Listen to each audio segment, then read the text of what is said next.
For Wilkinson.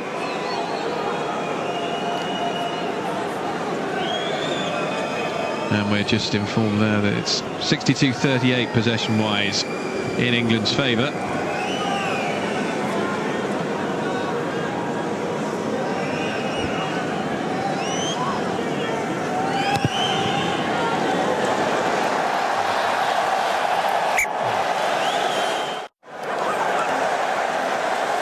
Great enterprise shown here. Polu back inside, slightly loose handling though, and when Mapusua should have probably held on and waited for some forward support. It's turnover to England and Wilkinson, but a fairly ordinary kick. Tuilangi picks it up and demonstrates he doesn't have a left foot and hacks it out into touch, so it'll be line-up ball to England. But well, very threatening for Samoa, particularly on the counter-attack. They took the quick drop out from that missed Wilkinson penalty. And that's where, you know, they're trying to keep the ball live, they're trying to offload and keep the continuity going, but just a little bit high risk there.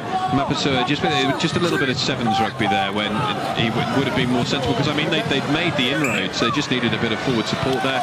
Drive forward, the English players going backwards, they could have easily won a penalty, or they could have even got it back out into the backs, and they were in prime position there to probably cause some problems for the English defence. As it is though, England survive. The Samoans though, they'll want to be attacking that from the halfway line rather than having to do it from their own 22. If they can get into those positions and attack from the halfway line, they're going to feel far more confident that they can get over the English line. From the back, it's Henry Tuilangi with the pick-up. England look to turn this one over, and they've done so successfully. Now Gomersall, Wilkinson, terrible pass into midfield, and actually, I mean, Ollie Barkley's been virtually anonymous since the beginning of this game, and England player in the way there. Josh Lucy was, I think Junior Polo suggesting that actually he might have been in the way and almost like lazy running. Last one was tight. But it was a dreadful pass by Wilkinson. Just maybe signs of rustiness, not a lot of match practice. Obviously he's been out injured for such a long time. Goes into the back, and the English have stolen it once again. A chance here to counter-take. Snips back inside, past two tackles. Ball set again for Gomersall. Quickly recycled ball this time, but just going for the big forwards rather than trying to use the pace out wide. I mean, there's a possibility it could work, but feet just losing their feet there, and slow ball again, and watch it too. England have to start again from scratch with George Shooter at the back. And it's just painfully slow after watching the speed at which the Southern Hemisphere sides have been recycling the ball, getting it into the backs and breaking through the line and attacking the lines, and just phase after phase of possession like that. English rugby has regressed, and that is exactly the opposite of what one would have thought when they picked up the trophy 4 years ago, but that is what's happened, and it's just painful to watch at the moment. And there is the ball possession. England enjoying 63% to 37, and really with that sort of possession advantage, I know that statistics tell lies, but just a 10-point advantage would be disappointing. Well, I think the one worrying thing from a Samoa perspective is the control of the ball at the set piece. I mean, it was a turnover from that last scrum. They've lost a couple of lineouts, and you know, really they have to tighten up on their set piece, because, as you said, it's a question of possession. If they can retain possession and get possession in good positions, then they're going to be far more threatening. And we're going to have a blood replacement here, I should imagine. Here we are. But so far, the English tactics don't look at all dissimilar to the ones that have been employed throughout the last 18 months in the build-up to this World Cup. And one just have to say, it's not good rugby to watch at all. which is presumably why so many people are supporting the Samoans. Apart from anything else, a little more enterprise is employed usually in rugby. Played by the Samoans. Josh Lucy picks up a long kick forward, which has been well chased. Hands off Lemmy, who just couldn't stay on his feet against the Tongans when he came off the bench. Slipped all over the place. Not sure whether he's changed his boots or not for this one. A kick down the line, which should have been kicked for position and finding touch. Hasn't, and Alisana Tuilangi gets up ahead of steam. Questionable whether that was forward or not. The referee doesn't seem to think so. That did go forward though. Paul Saki picks up the ball, and the English forwards in straight away are Simon Shaw and Martin Corrie, now released. Wilkinson sees a little bit of an opportunity down the blind side, but his kick was not well executed, and Loki Crichton just with plenty of time to pick his spot and clear it away. And a perfect example, that passage of play, of how this game's going, really.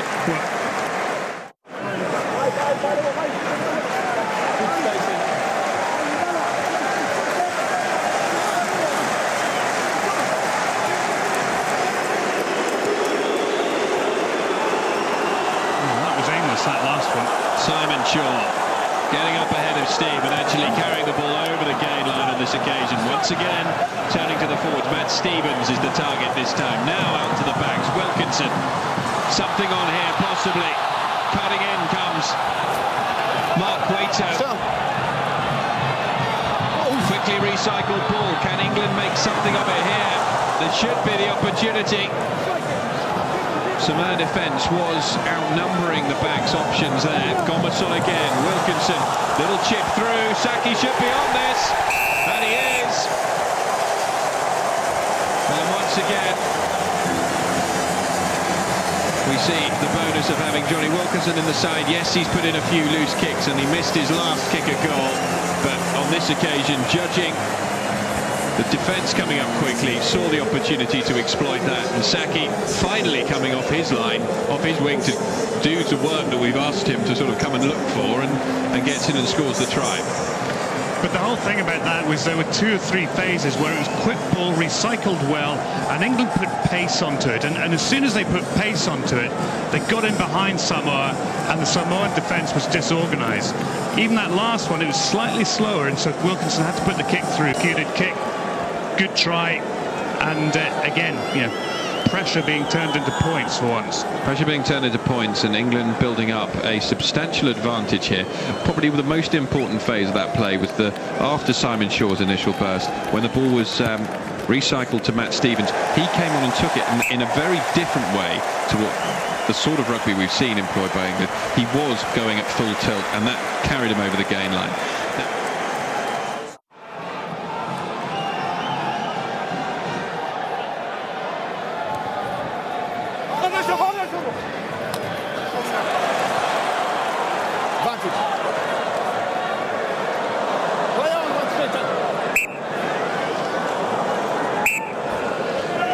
Absolutely. I mean, quick ball, couple of quick recycles, and they score a try. Slow ball, and they have to look for a penalty or look for the drop goal.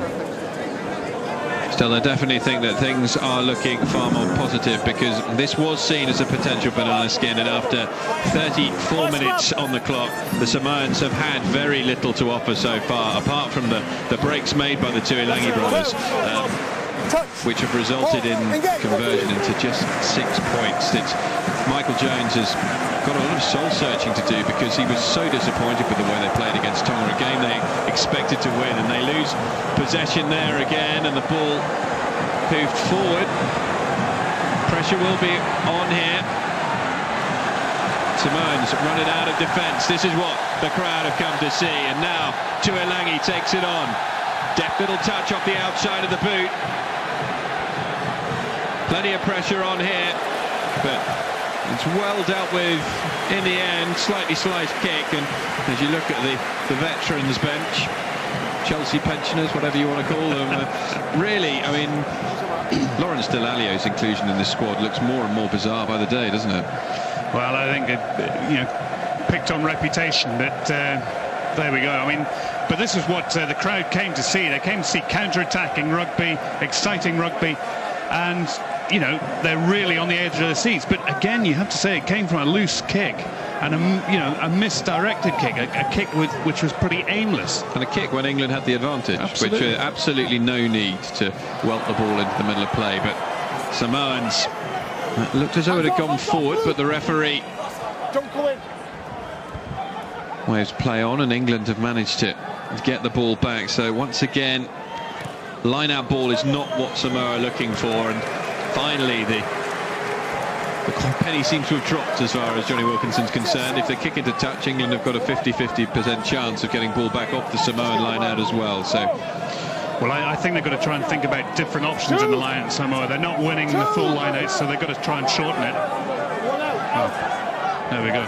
oh well, you know the game very well. Play on. Short line-out works well for the Samoans and brought forward here by Schvalga. Now they get an opportunity to use the backs, and in the middle it's Henry Tuilagi, and even though he stopped, he took two players with him there.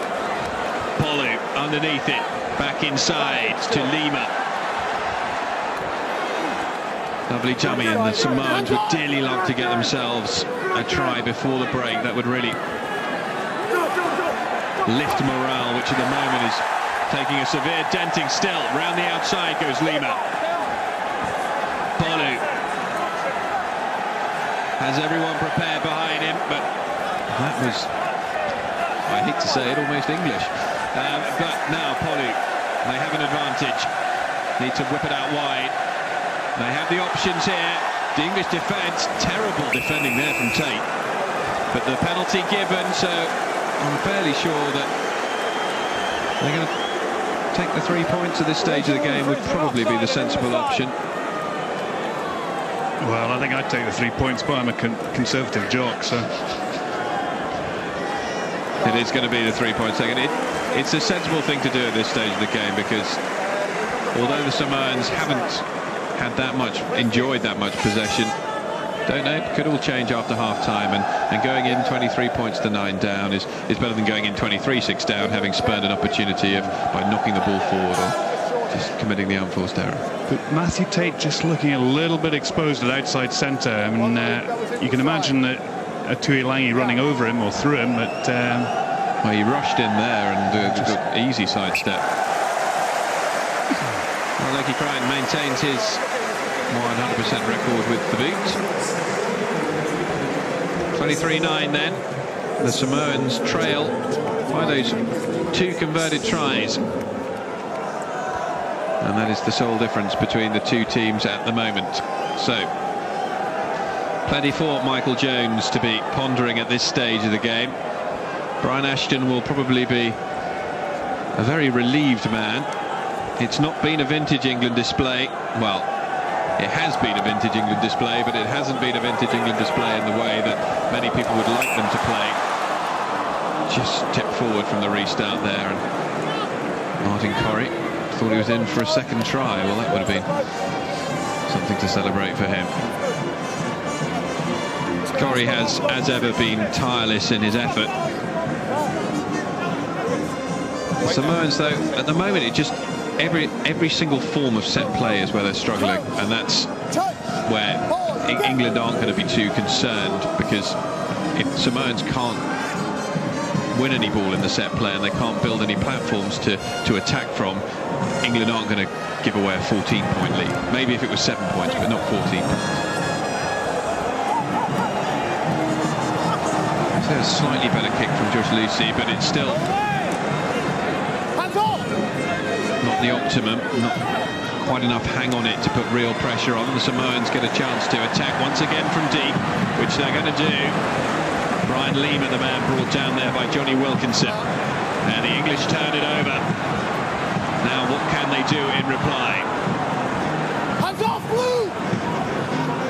Samoans warned about their hands in there. Gomersall charged down. Recovery from Wilkinson. Challenge comes flying in there from Brian Lima. Only one thing he was after, but Chance of Johnny Wilkinson on his knees already, and the chiropractor was going to rearrange him, I think. He really was after that one. He's had a very, very quiet start to the game. And the charge down there, and Gomersall once again, I mean, not really. I mean, I can understand what he was doing there. Probably would have been the right option if he could have got the kick away, but there's Wilkinson, and Brian Lima tearing after him, and then as if he's got away from Brian Lima and he's got a Tuilagi in his face. I mean, it wasn't pretty viewing for Johnny Wilkinson. Still, the penalty conceded